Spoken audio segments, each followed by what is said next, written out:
আসসালামু আলাইকুম গাইস, কেমন আছেন সবাই? আশা করি সকলে খুবই ভালো আছেন। তো নিয়ে চলে আসলাম রিশপা গল্প সিজন 2 পার্ট 1। তো আর কথা না বাড়িয়ে চলুন গল্পে যাওয়া যাক। কোচিং থেকে বের হয়ে সোজা হোস্টেলে রওনা দিলাম। 5 মিনিটের দূরত্ব, তাই কানে হেডফোন লাগিয়ে হেলেদুলে হাঁটতে লাগলাম। তখন প্রায় সন্ধ্যা ঘনিয়ে এসেছে। হঠাৎ মনে হলো কেউ আমাকে ফলো করছে। ঘুরে পেছনে তাকিয়ে দেখলাম একটা ছেলে কিছুটা দূরে দাঁড়িয়ে আছে। আমি পাত্তা না দিয়ে আবার হাঁটা দিলাম। ছেলেটা আবার আমার পিছু নিল। আমি থেমে গেলাম, ছেলেটাও থেমে গেল।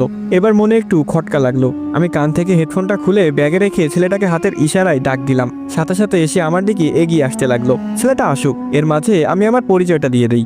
আমি রিশপা, ইন্টার ফার্স্ট ইয়ারের ছাত্রী। মা মারা যাবার পর বাবা আবার বিয়ে করে। সৎ মায়ের অত্যাচারে বাসা ছাড়তে বাধ্য হই। এখন হোস্টেলে থেকে পড়াশোনা চালিয়ে যাচ্ছি। বাবা মাঝে মাঝে এসে খোঁজ খবর নিয়ে যায় আর টাকা দিয়ে যায়। জীবন নিয়ে আমার কোনো অভিযোগ নেই। আমরা চাইলেই নিজেদের ভাগ্য পরিবর্তন করতে পারবো না, তাই যা হবে তা মেনে নিয়ে সামনে এগিয়ে যাওয়াই বুদ্ধিমত্তার পরিচয়। ছেলেটা আসলো আমার কাছে। আমি জিজ্ঞেস করলাম, কি সমস্যা? আপনি কি আমাকে ফলো করছেন? ছেলেটা আমতা আমতা করে জবাব দিল, না মানে অনেকদিন ধরেই আপনাকে ফলো করছি আমি। খুব ভালো লাগে আপনাকে, কিন্তু কখনো সামনে আসার সাহস হয়নি। আজ কিভাবে যেন চলে আসলাম। প্লিজ রাগ করবেন না। খেয়াল করলাম ছেলেটা রীতিমতো কাঁপছে আর ঘামে ভিজে যাচ্ছে। বুঝলাম বেচারা খুব নার্ভাস, তাই ভাবলাম একটু মজা নেওয়া যাক ছেলেটার সাথে। দেখতে শুনতে ভালোই, তবুও একটু বাজিয়ে দেখি। আমি বললাম, এত ভয় নিয়ে প্রেম করার সাহস কিভাবে হলো আপনার? আপনি জানেন আমার সাথে 2টা ভয়ঙ্কর জিন আছে। তারা ছোটবেলা থেকেই আমার সাথে আছে। আমাকে কেউ বিরক্ত করলে তারা খুব রাগ করে। এর আগেও কয়েকটা ছেলে আমাকে প্রেমের প্রস্তাব দিয়েছিল। তার পরদিন ওই ছেলেগুলোর লাশ নদীতে ভেসে উঠেছিল। আমার সাথে জিনরা তাদের মেরে ফেলেছে।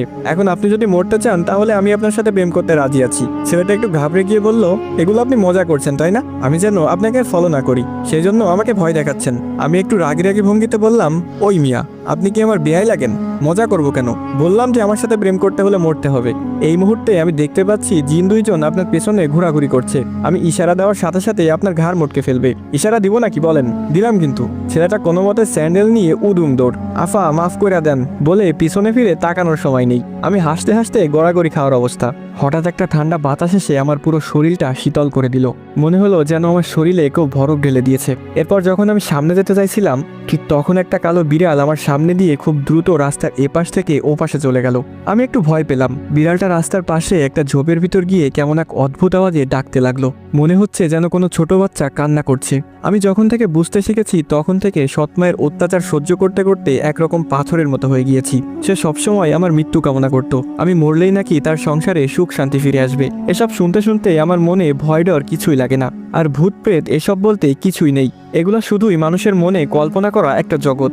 বাস্তবে এই জগতের কোনো অস্তিত্ব নেই। তারপর হোস্টেলে ফিরে আসলাম। আমরা এক রুমে 4 জন থাকি। বাকি 3 জন আমার সিনিয়র, তাই তাদের সাথে তেমন মিশি না। আমার মতো আমি থাকি। আর একাকিত্ব আমার খুব পছন্দ।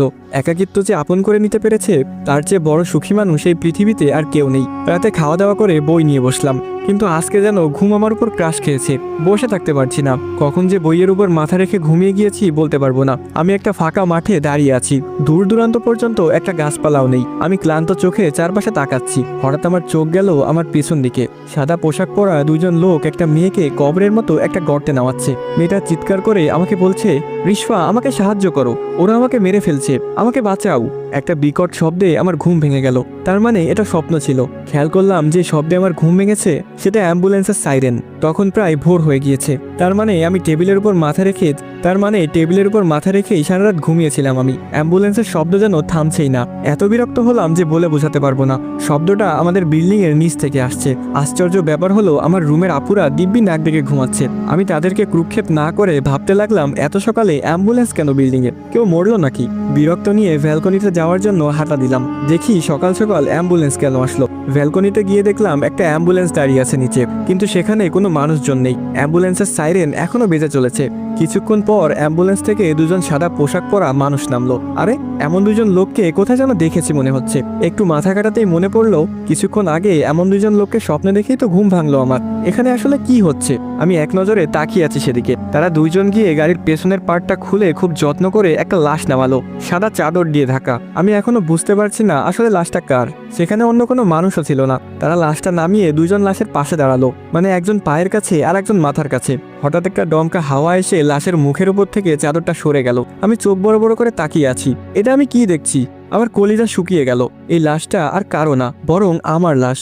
এটা কি করে সম্ভব? আমি তো এখানে দাঁড়িয়ে আছি, তাহলে আমার মতো দেখতে ওই লাশটা কার? আমি এখান থেকে দৌড়ে রুমে যাব সেই শক্তিটাও আমার নেই। হঠাৎ খেয়াল করলাম লাশটা ধীরে ধীরে উঠে বসলো এবং আমার দিকে তাকালো। কি ভয়ঙ্কর চাহনি তার চোখে কোনো মনি ছিল না। সাদা ধবধবে চোখে আমার দিকে তাকিয়ে ভয়ঙ্কর একটা হাসি দিল। আসসালামু আলাইকুম ভালোবাসার মানুষেরা, কেমন আছেন সবাই? আশা করি সকলে খুবই ভালো আছেন। তো এখানে শেষ হয়ে যায় রিশপা গল্প পার্ট 1। যারা পার্ট 2 দেখতে চাও তারা আমার ইউটিউবে গিয়ে দেখে আসতে পারো। সেখানে পার্ট 1 এবং পার্ট 2 একসাথে আপলোড করা হয়েছে। আমার ইউটিউব চ্যানেলের লিংক আমার টিকটক আইডির বায়োতে দেওয়া আছে। তো রিশপা গল্প সিজন 1 এর সাথে মিল রেখেই রিশপা গল্প সিজন 2 করা হয়েছে। তাই যারা সিজন 1 দেখেননি তাদের সিজন 2 বুঝতে অনেক সমস্যা হবে। তাই আপনাদের কাছে অনুরোধ থাকবে আপনারা অবশ্যই সিজন 1টা দেখে নেবেন। সিজন 1 আমার আইডির ভিতরে গেলেই পেয়ে যাবেন। আর গাইস, সিজন 2 আনার কোনো ইচ্ছাই আমার ছিল না, কিন্তু তোমরা কমেন্ট বক্সে রীতিমতো আমাকে থ্রেড দিয়েছো। এক প্রকার ভয় পেয়েই আমি সিজন 2 আনছি। জোকস অ্যাপার্ট গাইস, আসলে তোমাদের ভালোবাসাই আমি শিখতো। এত অল্প সময়ে তোমরা যে এত ভালোবাসা দিবে আমাকে, এটা আমি ভাবতেই পারিনি। তোমাদের কাছে আমি কিছুই চাই না, শুধু এভাবেই ভালোবেসে যেও। আমরা একসাথে বিশ্ব জয় করবো ইনশাআল্লাহ। আর গাইস, তোমাদের প্রতিটা লাইক এবং কমেন্ট কিন্তু আমাকে পরবর্তী ভিডিও বানাতে উৎসাহিত করে। তো লাইক এবং কমেন্ট কিন্তু মাস্ট করতে হবে। তো আজকের মতো এ পর্যন্তই। ভালো থাকবেন, সুস্থ থাকবেন। আল্লাহ হাফিজ গাইস।